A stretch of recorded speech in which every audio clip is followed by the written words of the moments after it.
welcome to another edition of It's About Money. I'm Nanette Nokan, and thank you for joining us. This half hour, we'll be talking to Common Good Planning Center executives. Our guests today are Betsy Glavin, who is the Executive Director of the Common Good Planning Center, and Neil Jasic, who is the Planning Associate at the Common Good Planning Center. Thank you for being here. I really appreciate having you both. Thanks for having me. Tell us a little bit about the Common Good Planning Center and how it's come about and a little bit of its history. Sure, we'd love to. We are a program of the Rochester Area Community Foundation. We've been in existence for approximately 4 years. It came about after a 6-part lecture series that was pulled together by several community organizations, the Princeton University Alumni Club, the Downtown Community Forum, Metropolitan Forum, City Newspaper. A bunch of community groups got together and had a 6-part lecture series on the state of our city and our region. And we had experts from like William Julius Wilson, Barbara Roberts from Oregon, David Orfield, to come in and talk to us about sprawl, land use planning, racial issues. And they were very, very well attended. And people who came to them said, well, we've got to do something. You know, what can we do? How can we get involved in these issues? And through a very generous grant by the Harold and Joan Feinblum Supporting Foundation of the Community Foundation, we began the Common Good Planning Center. And we have really a 3-pronged mission, and that is to make sure we have a strong regional economy, quality of life and social equity, and also we're very concerned about environmental quality of life here in Rochester. And we have a 9-county region, actually, so we have a broad reach. I see. That's terrific.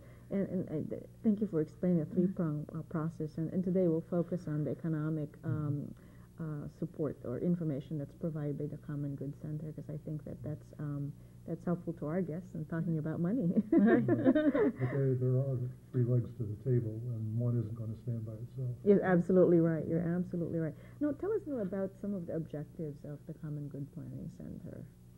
Well, I think the objectives of the Common Good Planning Center really are to empower people to deal with these issues in their own backyards. I mean, there are a lot of things that are going on in the community at any one time. Just recently, of course, you had like your open space referendum and next door in Webster and here in Penfield with differing results.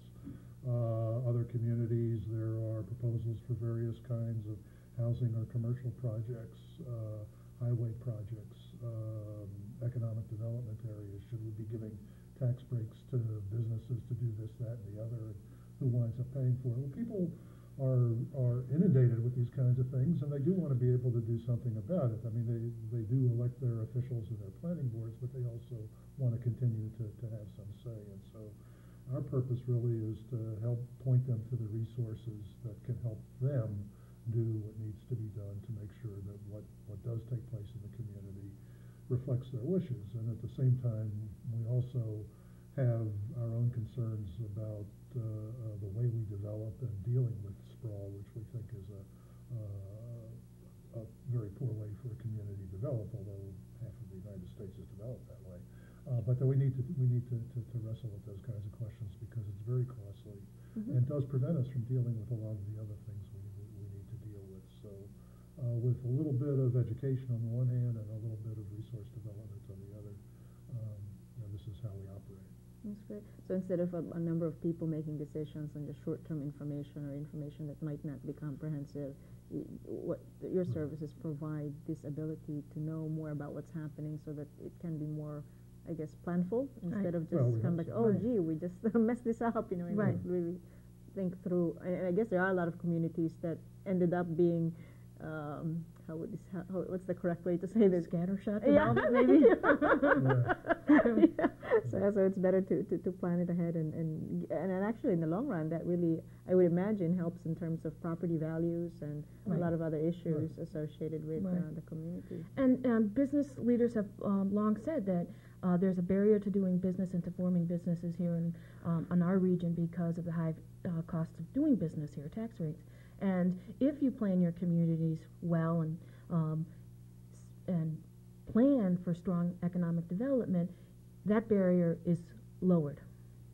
So that's our long-term goal, is to make this a very great place to locate a business. So that the resources collected from the taxes are utilized properly. Right. Yeah, great. Well, let's talk about some of the information that you are using in terms of, you know, providing information to various organizations. And we've got some slides that we want to share. Let's take a look at the first slide, which is the number, in the first slide in our, the number of establishments by the industrial category in Monroe County here. The first slide, tell us a little bit about it. What does it show? Well, let's back up a little bit and point out that these slides that we're going to be looking at were really part of a PowerPoint presentation that was prepared by a graduate student at Cornell University in the City and Regional Planning Department there. One of the earlier relationships that the Common Good Planning Center established was with the Cornell Planning Department, and students have been up here from time to time using census data and other data, as well as doing on-site interviews here in the Rochester area to take a look at the Rochester economy. And so on the basis of putting that data together and assimilating it and evaluating it, this particular presentation was put together, and we'll be looking at 5 slides from that this morning. This first one shows the number of establishments by industrial category in Monroe County, and what you see from that, we've all heard that, you know, manufacturing is in the decline, not only in New York State, but actually in the whole United States, and that a lot of that is being replaced by service activities. And this demonstrates that by looking at the number of establishments. The very top line there, the blue one, is the number of service establishments, and then the middle green one is retail, and then the yellow one in the middle, sort of towards the bottom, is manufacturing. As you can see, the number of manufacturing establishments is really not growing much. It went down, came up a little, and then sort of flattened out. But the service establishments are growing considerably. But now that's number of establishments, not number of employees. So you get a little different picture a couple of slides down when we look at employment. How does this compare to other communities similar to Rochester? Is it about the same trend that we're seeing across the country, or is it outside of Rochester? Right. Well, as I said, manufacturing is on the decline throughout the country, but and we see that here. But as a matter of fact, Rochester is not declining as badly as the rest of the country. There's a statistic that economists use called the location quotient, and what that says is what is the proportion of people working in this particular industry in comparison to the proportion of people working in that across the country. So if it's 1.0, it means you've got the same percentage of people doing that kind of thing here as you have across the country. So what you look at, what are the things here that have very high location quotients, which means that they're very heavily invested here, and of course the opposite for ones below 1. And what we find is that even though, you'll see, we've lost a lot of manufacturing employment, the location quotient for manufacturing has actually increased. So that although we have less of a percentage of people doing that here, we still have an even greater percentage than across the country. I see. Oh, interesting. Interesting. So we're better off than other communities. I mean, you know, it's you really shouldn't, you know, pat yourself on the back for saying that, well, you're better off than people that are worse off than you are, because you're still not. It's generally the big decline. Yeah, that's right. That's right. And let's talk about the average adjusted weekly wage base. Let's see, that's the second slide. Now, this one shows that the fact that we do have service industry and service employment, which we'll get to next, taking up a lot of the slack, so that when people do lose jobs in one sector, they pick them up in the other. They're still not totally whole, because the wage rates are quite different depending upon what sector you're in. And the top one here, the yellow line, is the average weekly wage rate in manufacturing, and that's why people do get concerned about loss of manufacturing, not just because we might be able to make things better, but also it's been a consistently higher paying industry. People that work factory lines do make more money than folks that are flipping hamburgers or selling behind the counter. And so you'll see what we have here are the different industries that are on here as well. The manufacturing topping it in yellow. I forget which color is service, but it's down there sort of in the middle and not showing much of a change over the 20-year period that this graph shows. I don't know if it showed it, but all of these graphs are showing what went on from 1975 to 1997. And in the case of these wage rates, the dollars have been adjusted to a common base, so we're not comparing a $1970 with a $1990. So that even though you may have gotten a job, you've probably gotten a job that pays maybe 60 to 70% of what you did make as on the manufacturing line. So that's what this kind of information tells you. So in other words, in terms of the available resources of the individual families in the community, as more service jobs increase, there's less money that goes around to buy goods and services from Rochester, among the families in our community. Right. Yeah. But service covers a multitude of sins. I mean, I was a little cute by talking about the hamburger flipper because that's one form of service, but there are also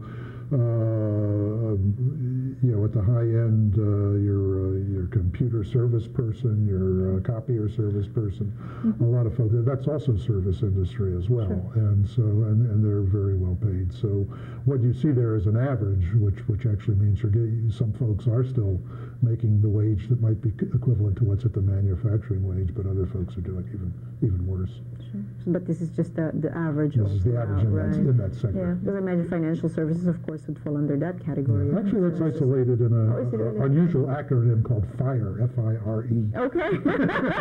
With the market under fire in 2000. Finance, insurance, and real estate. I see. Okay. So they're pulled out in their own little line. And it's somewhere in the middle, so it's not quite as high as the manufacturing end, but somewhere in the middle there. Okay. So Betsy, tell us a little bit about the number of employees by industrial category as we look at the third slide. Well, building on what Neil spoke about, when we see that there's a decline in manufacturing jobs and an increase in service jobs, that really tells a lot about how much money we have in our community. Okay. And this slide illustrates that. I can't tell from this. Right. Okay. So the red is the manufacturing jobs, and it's going down, not dramatically, but significantly, and the blue is shooting up, which are the service jobs. And down on the bottom we have, what is that, retail on the bottom? Well, the yellow is the retail. Okay, so the retail is going up a little. I don't know what the pink line is there. Right. My copy here. So we're holding our own, but we could be doing better. As a region, we could be doing better.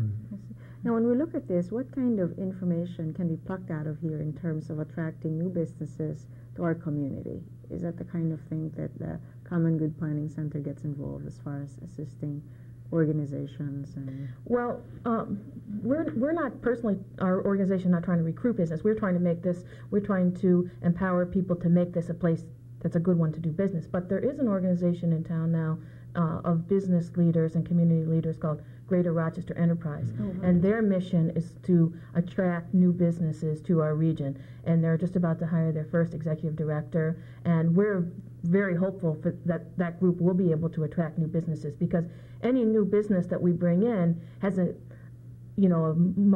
compounding effect for every other business in town. Sure. So not only do we want to make sure that our businesses that are growing now are growing in an economy that helps them, but when new businesses come in, we'll be in a better position to generate more revenue. Okay. So the information the organization gathers is really the impetus for trying to, for another organization or organizations to try to bring in businesses and increase the earning capacity of the population in our community. Right, right. That's great. And you might have noticed in the paper, I think it's this week, Charles Goodwin's article about exports in our 9-county region. We're very, very strong as a region in exports, and that's the kind of thing we need to celebrate. That's the kind of thing that if businesses outside of our region hear about us, they're more inclined to come here, I believe. Oh, sure, yeah. Sure, because there's a lot of other businesses that they can do, network with, right? And so that the kind of resources available are probably easier than having to go elsewhere. And the export community here has organizational group out of the Chamber of Commerce that really does empower new businesses to export. In other words, it speeds up the process, the learning curve, helps each other. So there's a lot of cooperation amongst these companies, and that's terrific. Oh, fantastic. Yeah. Very, very nice. That's great. Okay, let's talk about the negative side of what's been happening. Yeah. So the slide number 4 tells us a little bit about the job-losing sectors in our community from 1986 to 1996. And there's some sectors that have really been deeply affected. Right. Yeah, the big drop on the very left of the chart there that actually outweighs almost all the others on here is, as we said, well, it's part of manufacturing, but more specifically, it's in instruments and related products. And I think it's no secret that primarily reflects the downsizing that's going on at Kodak, with a little bit of Xerox thrown in. So, and that has been, Rochester's keystone industry for many, many years. But as we all know, they've been in the process of making themselves leaner and meaner over the years, and that's the kind of result you see with net loss of over 20,000 jobs in this 10-year period.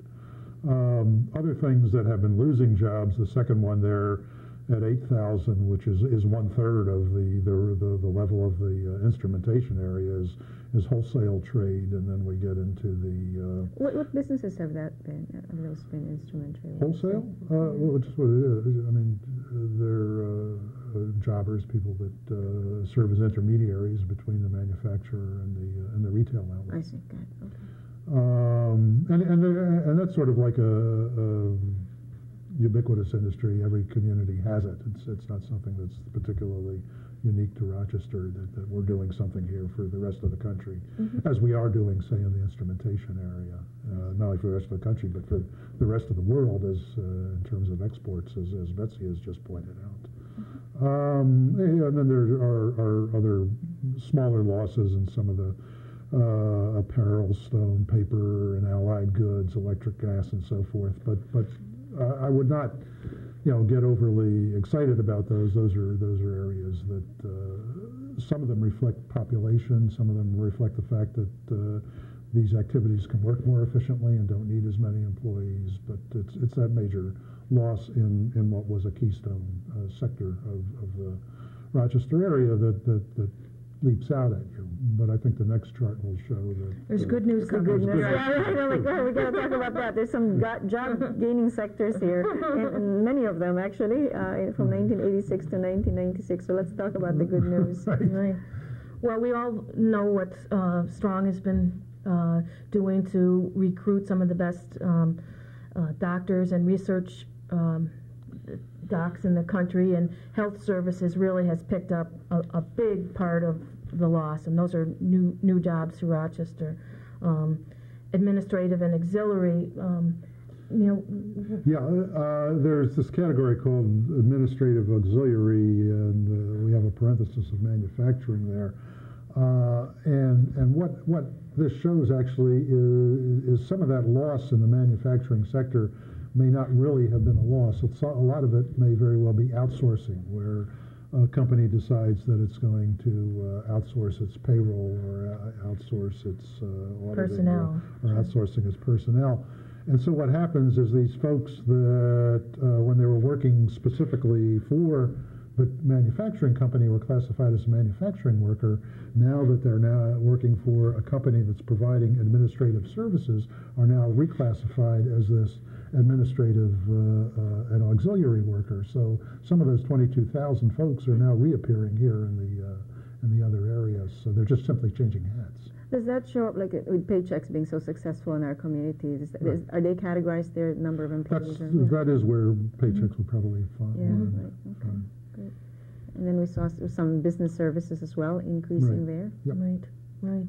And this will change too. There's a new study coming out by Cornell about the photonics industry here in our region, and that will be, I predict, and others too, that it will be a fast-growing industry, which will probably, in our next time talking about this, see a big increase. And the problem with that is again, barriers, but training the workforce into this industry is something that our community is going to have to focus on, because there will be jobs available, but we have to make sure that there are employees trained to take them.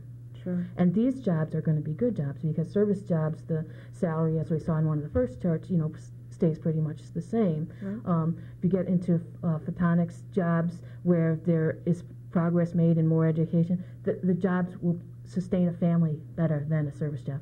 Sure, absolutely, because more income. Right. So that kind of falls under our imaging kind of Right. theme in our community. Right. So, that'd be great. That's a terrific, that would be that's wonderful that's happening in our area. Right, and that is something that will make our region unique across the country, is we can become the photonics capital of the world. And we did have a strong telecommunications. Last year we probably would have come and said, Rochester's the telecommunications alley. Right. And, that industry's gone through some tough times in the last few months. So the job growth in that industry is probably not what we had anticipated. Yeah.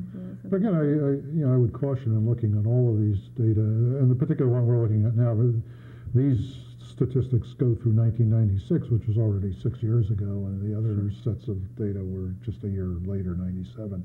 So we are looking at 5- and 6-year-old data, and there's a real dynamic here. I mean, you can't really predict what's going to happen in the next 5 years based on just what's happened in the past 5 years. That a lot of it depends upon how a community gets itself together, what steps it takes to invest in these growing areas and make things turn around.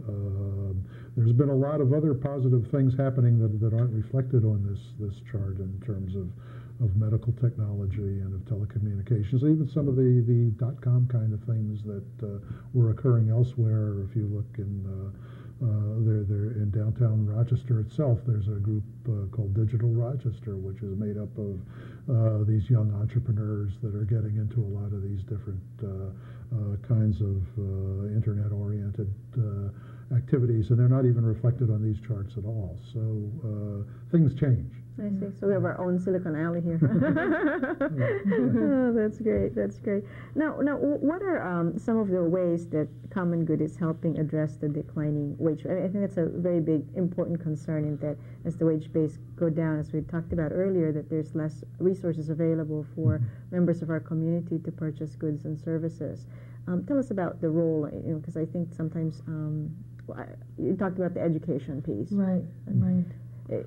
Well, we don't tackle it head on, as Betsy said, as such. We're not in the direct recruitment of new business to the community. Our concern is making sure, or trying to help people make sure that this is a community in which you want to live and work. Okay. And when that happens, then the businesses that produce that income will come here, and the people that want to live here will come here.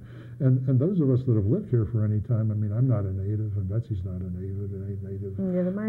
Neither are you. We very much appreciate what it is to live in this great community, despite our climate, and that's not that bad either. So if we don't throw those wonderful assets out by continuing urban sprawl, by taxing ourselves inefficiently, by not working together so that parts of our community suffer while other parts of our community prosper, then we can put together that package that will make the whole area thrive together. So our thrust is really more on the land use, the development, the planning issues, and the cooperative issues, and some of the education of the community into how these underpin what it is that makes this a wonderful place to be. If that happens, then the economic issues will take care of themselves. Sure. Now, how does it all fit into like attracting young people to stay in our community? We educate a lot of terrific young people here. What's the outlook for them? Well, that's been an interesting question for our community, and we have started to deal with it, particularly with the Common Good Planning Center. We are going to be working with the University of Rochester and the Greater Rochester Visitors Association to try to connect students during orientation to all the positive things about Rochester. They always have Wilson Days, which are terrific, where they go in and help the soup kitchens and daycare centers, maybe paint, or do yard work. Yes. And sometimes that's the only exposure these students have to our city, is the organizations which are wonderful, that are helping the lowest income people in our community. But if we could expose these young students to what's great about Rochester, our museums, our cultural events, our sports, the Letchworth Park, that would go a long way to keeping some of them, I think. And I've heard this, and I should probably research a little more, but I hear that most the students that stay in Rochester the most are the ones from Eastman School. And I believe that's because they're part of the community. They walk on the streets, they eat with the Java Joes, there's business people and Eastman students. They become part of the community. And I think if we can have RIT students and University of Rochester students and Rockville students become part of our community, they're more likely to stay. And that's true of RIT students who participate in internships. They make job contacts, they meet our residents, and they think this is a great place to live. I see. So it's a matter of making the connection, whether it's through volunteer or getting to know the various resources that exist in the community. Right. Oh, that's terrific. That's a great plan. It seems so simple. You know what I mean? Now, how does the economic future look like for our community with all the different initiatives that are going on? I'm positive about our economic future. I think, as Neil mentioned earlier, we have maintained our jobs through very tough financial times around the country. Some industries are growing, and I think people are working hard now to make sure this is a great place to do business. So I'm optimistic. No, the hardest thing for a planner to ever convince people is that the future is in their own hands. Everyone just seems to sit back and say, well, can you predict what's going to happen? It's not a matter of predicting. It's a matter of planning and saying, this is what I want to happen, and these are the actions that I need to take to make it to happen. And like Betsy, I'm reasonably optimistic because I see the people that are in charge in this community are taking those kinds of steps through initiatives such as the Greater Rochester Enterprise, through the kind of consolidation of economic development activities that both the county and the Regional Planning Council have put together. So I think we all understand that we're in the same boat here, and some wrong decisions will be made, but a lot of right ones will be made as well, and ultimately, we think it'll pull through. We like it here. Yeah, I hope Rochester continues to grow in the future.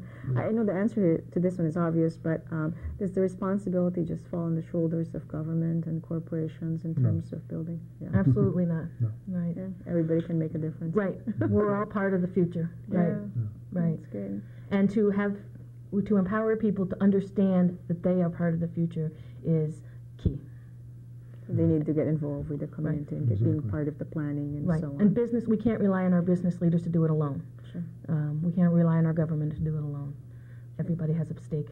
Sure. Everybody has to pull together, for-profit, not-for-profit. Faith communities. Right. Exactly. Oh, very good. That's a great point. That's terrific. Gee, thank you so much. I mean, I think a lot of people don't realize the kind of wonderful things that the Common Good Planning Center has provided support to the community of Monroe County, Greater Rochester. Give a little plug if they want to give us a call. Oh, yes, please do. Or our website, I guess. Yeah, you can give us a call at 442-2730. Visit our offices at 34 Meg Street, which is right behind Third Presbyterian Church, or get on our brand new website, www.cgpc, that's our initials, commongoodplanningcenter.org. Thank you. Thank you very much.